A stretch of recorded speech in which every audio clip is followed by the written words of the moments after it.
ಎಲ್ಲರಿಗೂ ನಮಸ್ಕಾರ. ನಾನು ನಿಮ್ಮ ಶ್ವೇತಾ ಕೃಷ್ಣಮೂರ್ತಿ. ಶ್ವೇತಾ ರೆಸಿಪೀಸ್ ಚಾನಲ್ಗೆ ಸ್ವಾಗತ. ಇವಾಗ ಚಳಿ ಜಾಸ್ತಿ ಇರೋದ್ರಿಂದ ದೊಡ್ಡವರಿಗಾಗಲಿ ಚಿಕ್ಕ ಮಕ್ಕಳಿಗಾಗಲಿ ನೆಗಡಿ ಕೆಮ್ಮು ಕಫ ಇದ್ದೇ ಇರುತ್ತೆ ಮತ್ತು ಬೇಗ ಕಡಿಮೆ ಆಗೋದಿಲ್ಲ. ಅದಕ್ಕೋಸ್ಕರನೇ ಒಂದು ಮನೆ ಮದ್ದನ್ನು ಮಾಡೋಣ. ಇದನ್ನು ಹೇಗೆ ಮಾಡೋದು ಅಂತ ನೋಡೋಣ ಬನ್ನಿ. ಮೊದಲು ಒಂದು ಪಾತ್ರೆಗೆ 1 ಗ್ಲಾಸಷ್ಟು ನೀರನ್ನು ಹಾಕ್ಕೊಂಡಿದ್ದೀನಿ. ಇದೇ ನೀರಿಗೆ 1 ತುಂಡು ಶುಂಠಿನ ಜಜ್ಜಿಬಿಟ್ಟು ಹಾಕ್ಕೊಂಡಿದ್ದೀನಿ. ಹಾಗೆಯೇ 5 ಲವಂಗ ಮತ್ತು 10 ಕಾಳು ಮೆಣಸನ್ನ ಹಾಕ್ಕೊಂಡು ಚೆನ್ನಾಗಿ ಮಿಕ್ಸ್ ಮಾಡ್ಕೋಬೇಕು. ಮಿಕ್ಸ್ ಮಾಡ್ಕೊಂಡ ನಂತರ ಇದನ್ನು ಚೆನ್ನಾಗಿ ಕುದಿಸ್ಕೋಬೇಕಾಗುತ್ತೆ. ಗ್ಯಾಸ್ನ ಮೀಡಿಯಮ್ ಫ್ಲೇಮಲ್ಲಿ ಇಟ್ಬಿಟ್ಟು ಕುದಿಸ್ಕೊಳ್ಳಿ. ಇವಿಷ್ಟನ್ನು ಸೇರಿಸ್ಕೊಂಡು ಚೆನ್ನಾಗಿ ಕುದಿಸ್ಕೊಂಡ ನಂತರ 1 ಸ್ಪೂನಷ್ಟು ಓಮ್ ಕಾಳು ಅಂದರೆ ಅಜ್ವಾನ ಹಾಕ್ಕೊಂಡು ಮಿಕ್ಸ್ ಮಾಡಿಕೊಂಡು ಮತ್ತೆ ಇದನ್ನು ಕುದಿಸ್ಕೋಬೇಕಾಗುತ್ತೆ. ನಮಗೇನಾದರೂ ಕಷಾಯ ಇನ್ನೂ ಜಾಸ್ತಿ ಸ್ಟ್ರಾಂಗ್ ಆಗಿ ಬೇಕು ಅಂತ ಅಂದರೆ ಲವಂಗನ ಮತ್ತು ಕಾಳು ಮೆಣಸನ್ನು ಜಜ್ಜಿ ಪೌಡರ್ ಆಗಿ ಮಾಡಿಕೊಂಡು ಕಷಾಯಕ್ಕೆ ಹಾಕ್ಕೋಬೋದು. ನಾನು ನನ್ನ ಮಗಳಿಗೋಸ್ಕರ ಕಷಾಯನ ರೆಡಿ ಮಾಡ್ತಾಯಿದ್ದೀನಿ. ಹಾಗಾಗಿ ಕಾಳು ಮೆಣಸು ಮತ್ತು ಲವಂಗನ ಹಾಕಿದ್ದೀನಿ. ಮತ್ತು 1/4 ಸ್ಪೂನ್ ಆಗುವಷ್ಟು ಅರಿಶಿನ ಪುಡಿನ ಸೇರಿಸ್ಕೊಂಡು ಇದನ್ನು ಕುದಿಸ್ಕೋತಾ ಇದ್ದೀನಿ.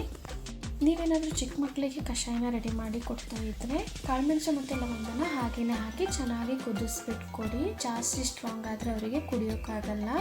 ಇವಾಗ ಕಷಾಯನ ನಾವು ಒಂದು 5ರಿಂದ 10 ನಿಮಿಷ ಗ್ಯಾಸ್ನ ಮೀಡಿಯಮ್ ಫ್ಲೇಮಲ್ಲಿಟ್ಟು ಚೆನ್ನಾಗಿ ಕುದಿಸ್ಕೋಬೇಕು. ಕಷಾಯನ ಚೆನ್ನಾಗಿ ಕುದಿಸ್ಕೊಂಡ ನಂತರ ಗ್ಯಾಸ್ ಆಫ್ ಮಾಡಿಬಿಟ್ಟು ಇವಾಗ ನಾನು ಒಂದು ಗ್ಲಾಸ್ಗೆ ಟೀ ಸೋಸಾ ಜಾರನ್ನು ಯೂಸ್ ಮಾಡಿಕೊಂಡು ಕಷಾಯನ ಒಂದು ಗ್ಲಾಸ್ಗೆ ಹಾಕ್ಕೋತಾ ಇದ್ದೀನಿ. ಈ ಕಷಾಯನ ನಾವು ಡೈರೆಕ್ಟಾಗಿ ಕುಡಿಬೇಕಂದ್ರೆ ಸ್ವಲ್ಪ ಒಗ್ಗರ ಅನಿಸುತ್ತೆ. ಹಾಗಾಗಿ ನಾನು 1 ಸ್ಪೂನಷ್ಟು ಬೆಲ್ಲನ ಸೇರಿಸಿ ಚೆನ್ನಾಗಿ ಮಿಕ್ಸ್ ಮಾಡಿ ನಂತರ ಕುಡಿತೀನಿ.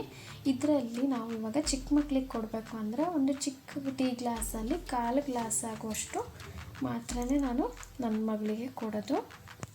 ನಾನಿವಾಗ ನಿಮಗೆ ತೋರಿಸ್ತಾ ಇದ್ದೀನಲ್ಲ, ಈ ಥರ ಚಿಕ್ಕ ಗ್ಲಾಸಲ್ಲಿ 1/4 ಗ್ಲಾಸ್ ಆಗುವಷ್ಟು ಚಿಕ್ಕ ಮಕ್ಕಳಿಗೆ ನೀವು ಈ ಕಷಾಯನ ಕೊಡ್ಬೋದು. ಆದಷ್ಟು ನಾವು ಮನೆಮದ್ದುಗಳನ್ನು ಮಾಡ್ಕೊಳ್ಳೋದು ತುಂಬಾ ಉತ್ತಮ. ಮತ್ತು ಈ ಕಷಾಯ ಚೆನ್ನಾಗಿ ರಿಸಲ್ಟ್ ಕೊಡುತ್ತೆ. ನೀವು ಕೂಡ ಒಮ್ಮೆ ಮನೇಲಿ ಟ್ರೈ ಮಾಡಿ ನೋಡಿ ಮತ್ತು ನಿಮ್ಮ ಅಭಿಪ್ರಾಯನ ಕಮೆಂಟ್ ಮೂಲಕ ತಿಳಿಸಿ. ಹಾಗೆಯೇ ಯಾರೆಲ್ಲ ಇನ್ನೂ ನನ್ನ ಚಾನೆಲ್ನ ಸಬ್ಸ್ಕ್ರೈಬ್ ಮಾಡಿಲ್ವೋ ಪ್ಲೀಸ್ ಸಬ್ಸ್ಕ್ರೈಬ್ ಮಾಡ್ಕೊಳ್ಳಿ. ಇದೇ ಥರ ಸಪೋರ್ಟ್ ಮಾಡಿ ಅಂತ ಕೇಳ್ಕೊಳ್ತಾ ನೆಕ್ಸ್ಟ್ ವಿಡಿಯೋದಲ್ಲಿ ಸಿಗ್ತೀನಿ. Thank you.